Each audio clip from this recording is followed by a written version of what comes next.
want us to really think tonight.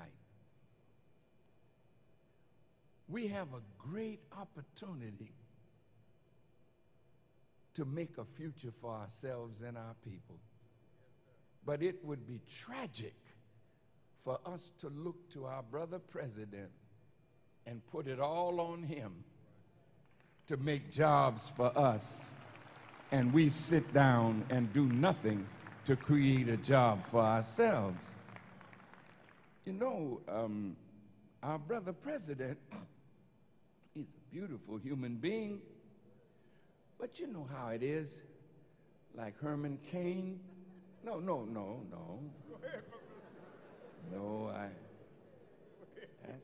He's a very brilliant man, I think.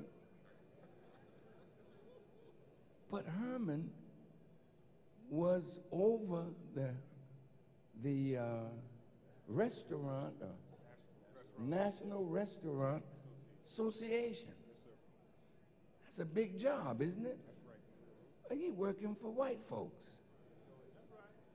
We got some brilliant black folk at Merrill Lynch and brilliant black folk at the Federal Reserve, brilliant black folk running white folk business. And they give you a lot of money if you run their business right. But the problem is, after you get through running their business, when are we going to create business and run it for ourselves and the benefit of our people? Now, the United States of America is a corporation. And our president is the president and CEO of corporate America.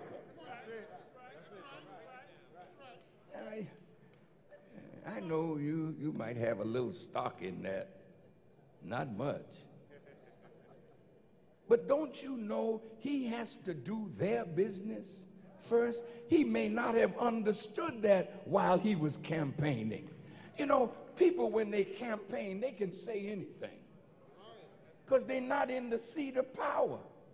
But the moment they get in the seat of power, they begin to understand the dynamics that undergird that seat. He was not an economist. President Obama is a constitutional lawyer. That he knew. But when he became president, because he made us all feel we're gonna have a change here. I was not under any illusion.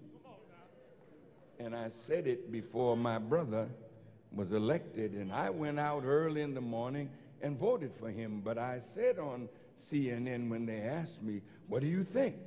I said, he's a brilliant young man with a lot of good ideas, but I'm not under any illusion that he can change the reality of this nation. Now, that's not diminishing him, but don't you know when you become a governor, a senator, somebody in political power, you don't see the power behind the power.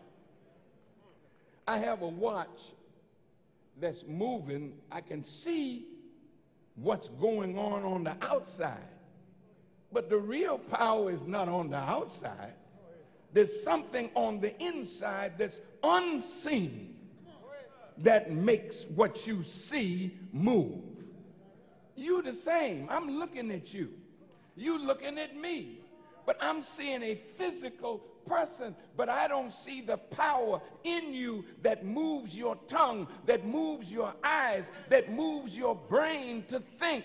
That is unseen. And the real power is not what you see. The real power is the unseen reality that moves what you see. Can you understand what I'm saying? Now, who is the unseen powers that move presidents? What happens to a president when he says, the first thing I'm going to do when I become president is closed down Guantanamo Bay. 2 years, 9 months into the presidency, Guantanamo's still open. What happened? See, there are forces. When my brother became president, he surrounded himself with the people from Wall Street. Yes, he did. Timothy Geithner, who is he? Yes, he was from Goldman Sachs, right? Federal Reserve man, Larry Summers. These are all Wall Street folk.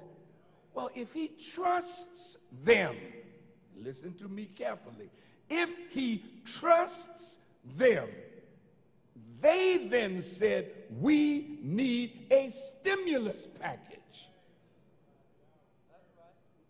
If we don't get a stimulus package, we're going to have the worst recession since the 1930s.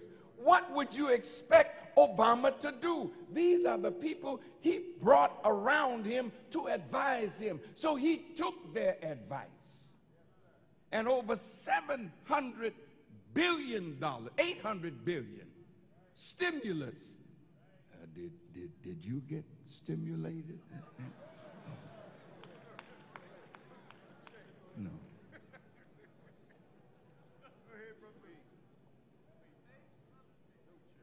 And not only that, but you didn't remember that just before he did that, George W. Bush got over $700 billion. Don't nobody know where the money went. Now, when you're surrounded by that kind of power that makes monetary policy, that prints money, did you know that the Federal Reserve printed $16 trillion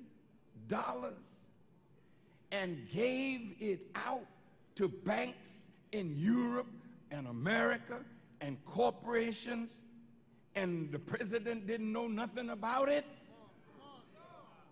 Well, what kind of power is that you can print that kind of money and start doling it out, and the man that we elected as president don't know what is going on? You talk back to me, and you'll have to tell me he's not the power.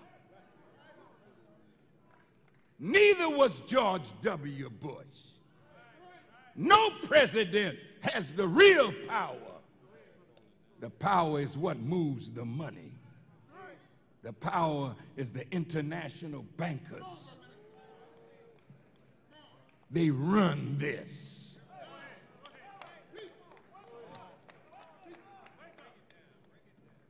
Corporations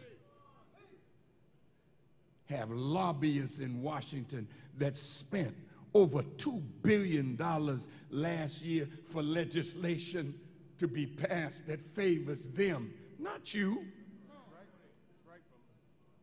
Did you know, of course you may know, that the people that we send to Washington, many of them are very afraid to take a position critical of Israel? Did I say something wrong? Oh, tell me if I'm wrong now.